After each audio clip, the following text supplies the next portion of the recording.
आला जी के भैया आई लीजिए। हाय दिया, अनीता जी कब आई? बस अभी अभी आई है, लेकिन कुछ परेशान सी लग रही है। देखो क्या हुआ अनीता जी? एक्चुअली हुआ ये कि वो मेरे साथ बहुत बहुत गलत तरीके से पेश आ रहा है। मुझे ऐसे ट्रीट कर रहा है जैसे जैसे मैं उसकी नौकरानी और वो घर का मालिक। हाय दिया, लेकिन काहे वो ऐसा कर रहे हैं? उसके दिमाग में गर्मी घुस गई है। गर्मी घुस गई है?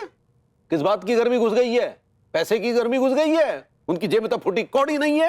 अरे तिवारी जी, मैं जुमले वाली गर्मी की बात नहीं कर रही हूँ, मैं असली गर्मी की बात कर रही हूँ।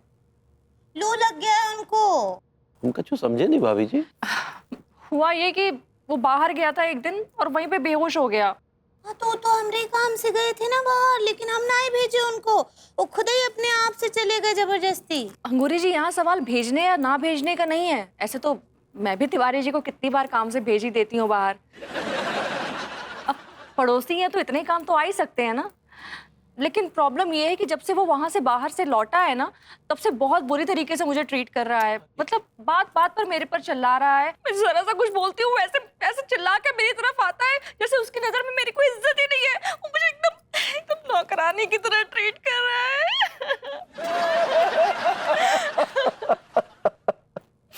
नहीं भाभी जी, नहीं आप रोइए। ये तो बहुत ही गलत बात है सच्ची। हाय दिया, गलत बात है ना।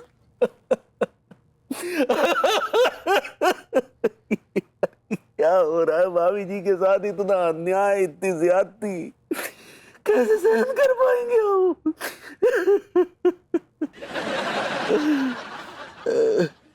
हम क्या बोल रहे हैं? आप जाकर भरभूति जी से बात काहे नहीं करते हैं कि वो अनीता जी के साथ किस्मी बेब काहे कर रहे हैं? मिसबिहेव तो हम भाभी जी के साथ करना चाहते हैं। क्या बोले? तुम मिसबिहेव कहना चाह रही हो? ऐसे ही पकड़े। ठीक है, हम भभूति जी से बात करते हैं। हाँ, ये बात पे समोसे खाइए। हाँ नहीं, बहुत गर्मी है। कौन मर रहा है इस वक्त? काम धंधा है कि नहीं इन लोगों को?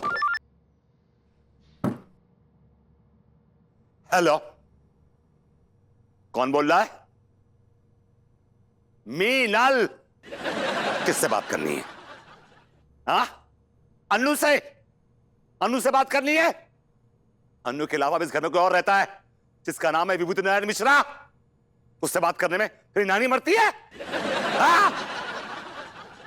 सुन, अगर तूने दोबारा अन्नू के लिए फोन किया ना, तो मैं तेरा वो जो पति है ना, मुश्तंडा, जो झटके ले लेके बात करता है, उसके कपड़े उतार के इतना मारूंगा, जगह जगह मारूंगा कि जब भी चलेगी पुरवैया ना, उसको उसकी मैया याद आएगी। फोन रख। हाँ। अरे क्या हो गया भभूति जी, इतना काहे चिल्ला रहे हैं? कूल रहिए, कूल कूल। कौन है बे तू? कौन है बे तू? हमें नहीं पहचाना? हम आपके पड़ोसी मनमोहन तिवारी। कलेक्टर नहीं हो। दाल मंडी में एक 4x4 का तुम्हारा खोखा है, जहां तुम चड्डी बनियान बेचते हो। औकात में रहा करो। यार अब जब देखो तब सुतली बम की तरह से बमकते काहे रहते हो? थोड़ा प्यार मोहब्बत से बात कर लो। क्यों करूं प्यार से बात? क्यों करूं? इस दुनिया को एक बोली समझ में आती है, और वो बोली है बदतमीजी की, गाली गलौज की। एक मिनट, आप भाभी जी के साथ इसे ज्यादती काहे कर रहे हैं? क्या ज्यादती करी मैंने? नहीं, क्या ज्यादती करी मैंने? अरे हमें अनीता भाभी ने रोते रोते बताया कि आप उन्हें डांटते रहते हैं। उन्होंने हमसे कहा कि अगर आपका बस चलता तो आप उन पर हाथ भी उठा देते। आखिर अनीता भाभी के साथ क्यों कर रहे हैं आप ऐसा?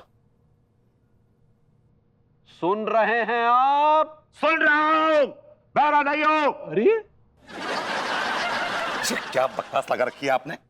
अनीता अनीता अनीता अनीता, मुझे इस नाम से नफरत है। I hate this word. किस नाम से? अनीता नाम से?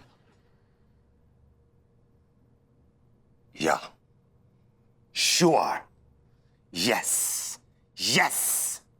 नहीं, लेकिन क्या बुराई है इस अनीता नाम में? इतना कोमल, इतना कमसिन नाम है अनीता।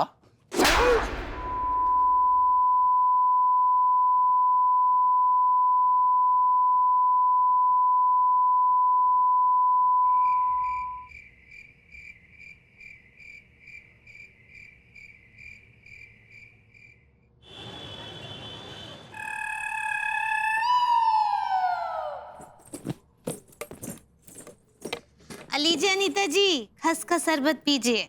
थैंक यू अंगूरी जी। खस का शरबत काफी फायदेमंद होता है ना? हाँ, सही पकड़े हैं। खस का शरबत ना गर्मियों में बहुत फायदा करता है अनीता जी। और केवल हम नहीं, लड्डू के भैया, अम्मा जी, पंडित जी सब लोग पीते हैं। आपको पता है एक बार क्या हुआ? लड्डू के भैया ना खस के शरबत के चक्कर में वो जो होता है ना बुरादा, उसको घोल कर पी लिए। हाँ, उनको स्वाद ही नहीं आ रहा था। फिर हमको बोले पगली जरा चख कर देखो। हम चखे तो पता चला कि लकड़ी का बुरादा पी रहे थे वो। तिवारी जी ना एक नंबर के कार्टून है, पता है? He is very funny. हाँ सच्ची, वो कुछ ना कुछ करते ही रहते हैं सारा दिन। वैसे फनी ना तो मेरा विभू भी है, पर पता नहीं आजकल उसको किसकी नजर लग गई है। पता है ऐसा कभी भी नहीं था पहले, मैंने आज तक उसका रूप ये नहीं देखा था। आप उनका नजर उतरवाइए ना, हम अम्मा जी से बात करेगा। नहीं नहीं नहीं अंगूरी जी, ये रिस्क मैं नहीं ले सकती हूँ। कहीं ये सब टोटके टंबर के चक्कर में उसकी हालत और ना खराब हो जाए। अभी तो फिर भी थोड़ा बहुत कंट्रोल में है, कहीं आउट ऑफ कंट्रोल हो गया तो फिर कौन कंट्रोल करेगा? आपको तो पता है मेरी तो सुन ही नहीं रहा है आजकल वो। अब काहे तानसेन लेती हैं? गए ना लड्डू के भैया, वो सब संभाल लेंगे। बहुत बहुत होशियार है हमरे लड्डू के भैया। आपने कुछ कहा भभूति जी?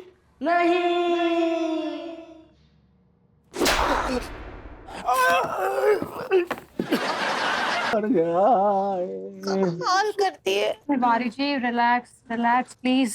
भाभी जी ऐसी बुरी तरह से सुताई की है कि हमारी रग रग जो है पके फोड़े की तरह दुख रहे हैं। सच्ची देखिए ना, अब पूरा पूरा जो ये हिस्सा है पूरा नीला नीला पड़ गया है, बिल्लू बिल्लू। कचेड़ू ने बहुत बुरी तरीके से सुताई की है इसकी। बुरी तरीके से? अरे जैसे कपड़ों को थपकी से पीट पीट कर मारा जाता है ना, ठीक वैसे ही मारा है तिवारी जी को उसने। भाभी जी वो तो आपका लिहाज कर गए, नहीं तो हम पलटवार कर सकते थे। शांत शांत। लेकिन हमरा ये बात समझ नहीं आ रहा है कि भरभूति जी का ये सब कुछ चलेगा कब तक? अरे अंगूरी जी इसी बात को लेकर तो मैं भी परेशान हूँ कि कब तक चलेगा ऐसा। भाभी जी आपको परेशान नहीं होना है, आपको तो निर्णय लेना है। तुरंत तलाक दीजिए उस आदमी को। तिवारी जी भाभी जी बिल्कुल सही कह रहे हैं। उनकी आंखों में आपका जरा सा भी खौफ नहीं है, बल्कि आपकी आंखों में उनका खौफ नजर आ रहा है। भाभी जी हटाइए उस आदमी को। अबे ओए, फालतू की बकवास बंद कर और ये फालतू के सजेशन की बत्ती बना चाचा जी और कान खोजा।